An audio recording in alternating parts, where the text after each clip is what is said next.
Yanji is sometimes referred to as the third Korean because there is the largest number of Korean population outside North and South Korea. So everything here is written in two languages because there are two official languages, Mandarin and Korean.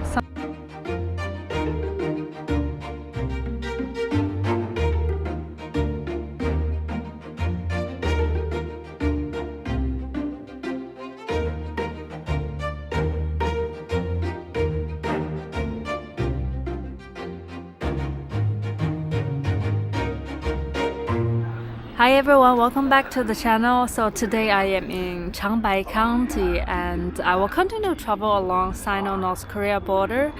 And in my last episode, I have been focusing on North Korea, but in this episode, I'm going to shift the focus on the Korean part of China.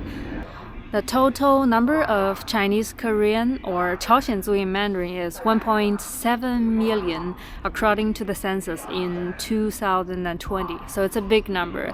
For those who are not very familiar with the history, you might wonder where do all the Chinese Korean come from? And many even wonder, do they all come from North Korea? And the answer is not exactly. There are two main waves of Korean immigration into China. The first wave took place during Qing Dynasty between 1870s and 1890s. Koreans crossed into Manchuria to escape a famine in northern Korea Peninsula. They settled near Changbai Mountain, Yalu and Tuma River. This region was seen by the Manchu, Qing's ruling class, as their ancestral land and a place of imperial power. So there was no settlement. But when Koreans came, they turned this no man's land into rice paddies and established villages. Realizing that Koreans are good rice farmers, Qing government established a bureau to recruit and manage Korean immigrants. The second wave started from 1910, when Japan annexed Korea. In the early years, some Koreans fled to China to escape Japanese colonization. But later, Japan started pushing Korean immigration into China to increase its control over Manchuria. In short, the vast majority of ethnic Koreans have actually settled in China much earlier before the division of the peninsula and the establishment of South and North Korea. Today, my plan is to visit the holy mountain, Changbai Mountain. 师傅，长白县的那个鲜族有多少呀？我们叫朝鲜族，鲜族是称日伪时期的时候对我们那个卑称，那就是外地来的。因为我在丹东那边，有的时候他们就会叫朝鲜族，叫鲜族。鲜族当时日本人统治的时候，对我们那个卑称。这个朝鲜族，按以前的比例也就1/3左右吧。1/3。朝鲜族中学。啊，现在是。比例16.9%。16.9%。哦。小的时候，那个朝鲜经常过去游泳，我们就过去了，就跑那对岸玩去了。哦。冬天，冬天那个江一封，我们就过去了，看他们没事儿搞民间贸易换成，现在不行管得严了。小的时候。那你们过去跟他们换，就是走过去？啊，到江边我们，咱们。拿咱的那个扑克呀，香烟什么的换他们的那个，以前他们有那个黄色的那个泥料，他们的肥皂，他们的铜，他们的冰刀，什么都换。哦，就有啥换啥。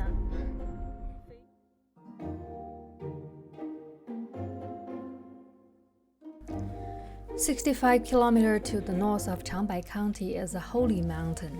In Chinese, it's called Changbai, means forever white. In Korean, it is called Paektu, means white-headed. So historically, the Churchens, Manchu, and Koreans all see this mountain as their ancestral land. Paektu Mountain appeared in the national anthem of both North and South Korea. When I started climbing, I noticed there were many Korean tourists. Paektu regularly tops the list of South Koreans wish to visit. Although it's impossible for them to visit from North Korea, they can visit this mountain from China.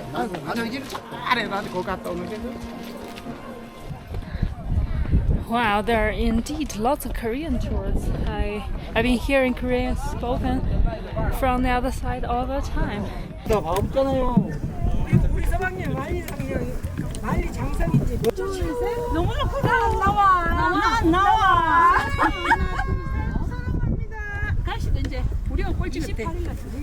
Most of the Korean tourists are the elderly, so aunties and uncles, and I can tell it clearly from the way they dress. Although Chinese and Koreans, we look similar, but we definitely have a different fashion style.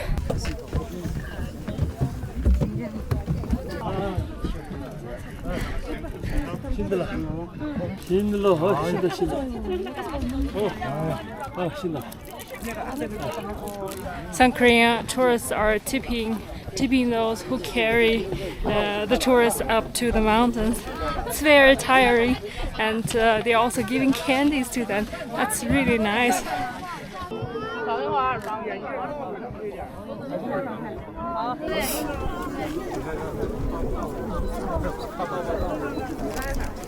This is simply extremely crowded. Everyone wants to take a photo with the Heaven Lake. So the Heaven Lake is the border lake between China and North Korea. About 45% belong to China, and the other side, about 55% belongs to North Korea. Heaven Lake is also the largest volcano lake in China. It's over 300 meters deep, and this is exactly the source of Tumen River, Yellow River, and the Songhua River.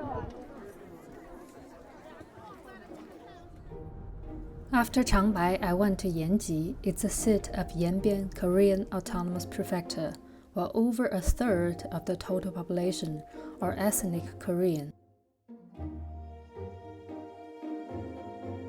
Yanji is arguably the most Korean-influenced region outside Korea itself, but it's also unique in the sense that it offers a mix of culture of Chinese, Chinese Korean, North and South Korean. Yanji is sometimes referred to as the third Korean because there is the largest number of Korean population outside North and South Korea. So everything here is written in two languages because there are two official languages, Mandarin and Korean. Sometimes I also hear shop owners talking in Korean language. And yesterday I was talking with my taxi driver. He told me nowadays around 30% of the total population are ethnically Korean. So some part of Yanji city definitely has a unique flair. And look at those buildings. By saying that, I mean although traditional Chinese architecture strongly influences traditional Korean architecture, there are differences.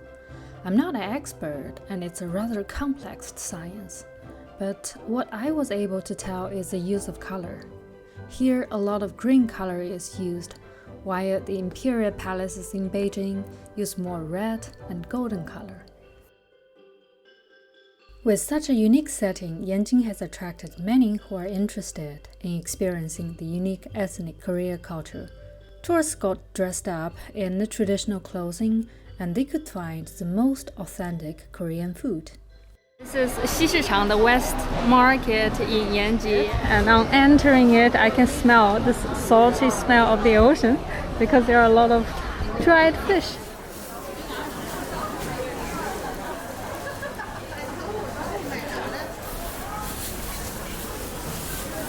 The market here is very different, for example, from the market in my hometown. There is a lot of fish, all kinds of dried fish, and there is also, for example, paocai, kimchi, and seaweed, the cold noodles, longmian, etc., etc. Oh, and also there is rice wine, Korean rice wine.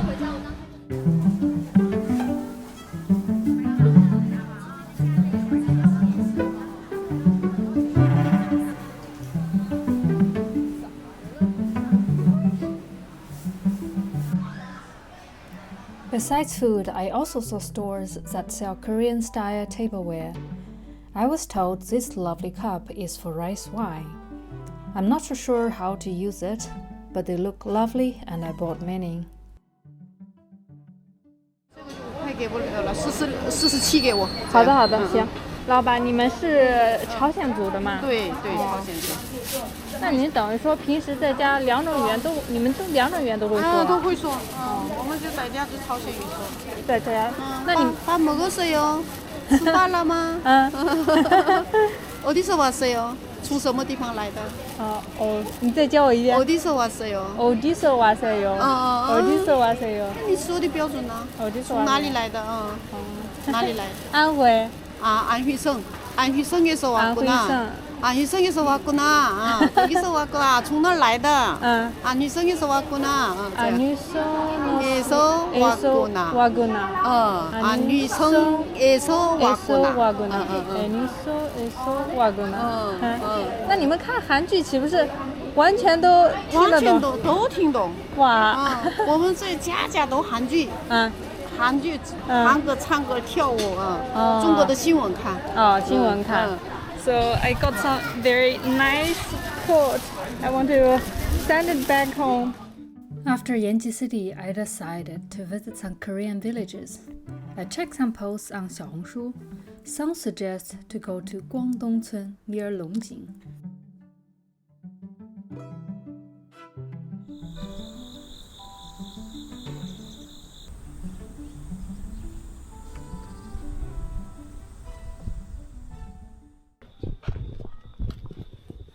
So there are lots of small courtyard with a house in Korean style.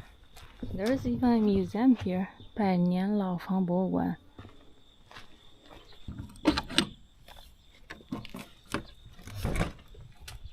Ah, 一个朝鲜族的房子. Wow. Oh, that's a fireplace. And that's the table where they cook. So basically they're sleeping here while cooking here. The kitchen is just next to the bed. And those must be the big jars for kimchi or pickled vegetable. Those are all newspapers. Okay, I think I should take off my shoes. Sewing machine. Old television.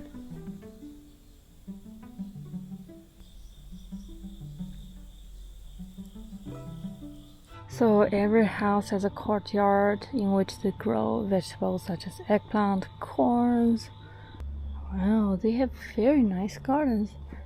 And that is chili. This family is making dried chili. I can smell it from here. Wow, look. And they also have lots of big melons.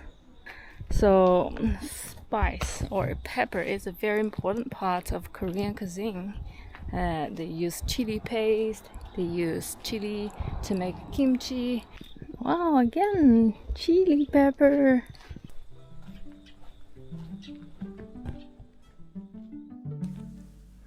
Then I walked into a grocery store. I got a chocolate pie, some kimchi flavored chips, and then I met a young man near his house. 哇，这边就是看水龙头下面会接个大坛子。朝鲜族家就是有很多这种大缸。哎，走这个。会不会是腌泡菜的呀？对啊，可以腌泡菜。对。缸越多加越贵。真的。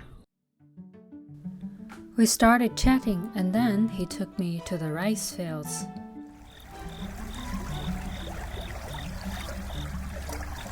We all know that rice is a staple food for Chinese and it is grown in many parts of China.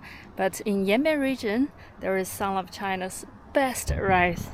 And this is because the Koreans, they are very good rice farmers and they really know how to grow the best rice in this cold northern region.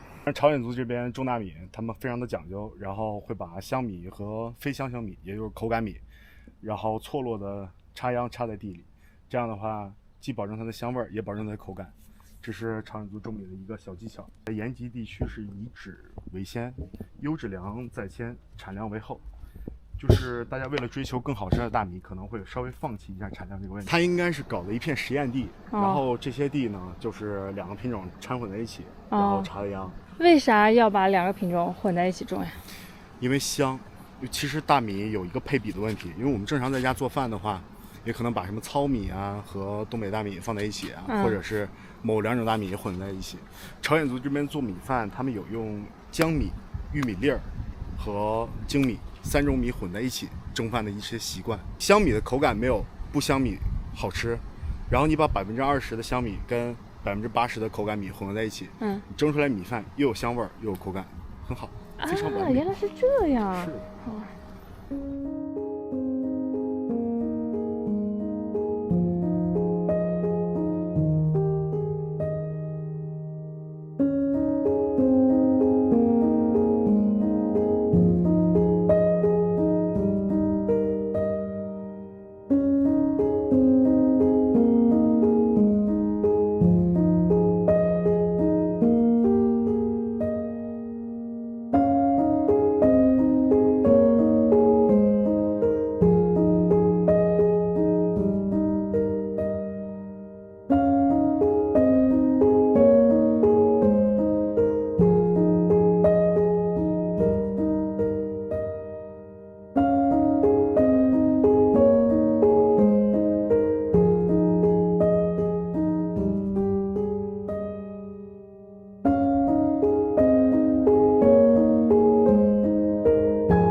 At night, I was invited to a Korean restaurant. The guy who is doing the grilling is a Chinese Korean, and he said, since many people in Yanbian work in South Korea, they bring back the best food. 对来说，韩国先流行，然后到延边，然后在其他地方。啊，对。The food is wonderful. Besides the meat, we also got an egg dish, some rice, and some soybean paste stew.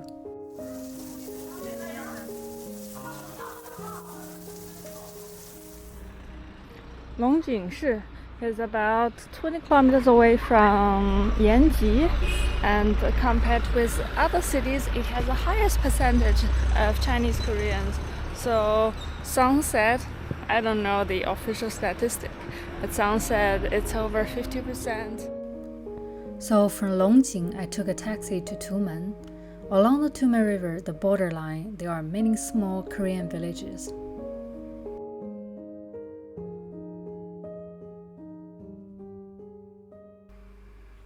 On the other side, it's also rice fields and some neat villages, but from North Korea.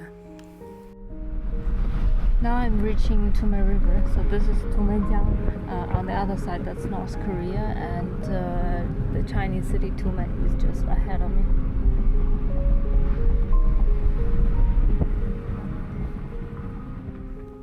Tumen neighbors North Korea's Nanyang city. It's also a popular spot for North Korea watchers. And from Tumen, I took a bullet train to the last stretch of Sino-North Korea border to the city of Hunchun.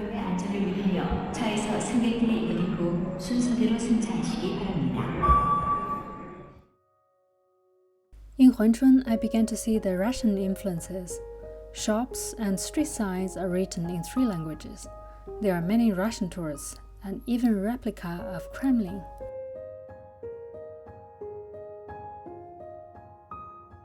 I got on a bus and went further along Tumen River. China's territory began to get narrower and narrower. Finally, I arrived at a tree point where 3 countries meet, 15 kilometers away from the estuary to the Sea of Japan.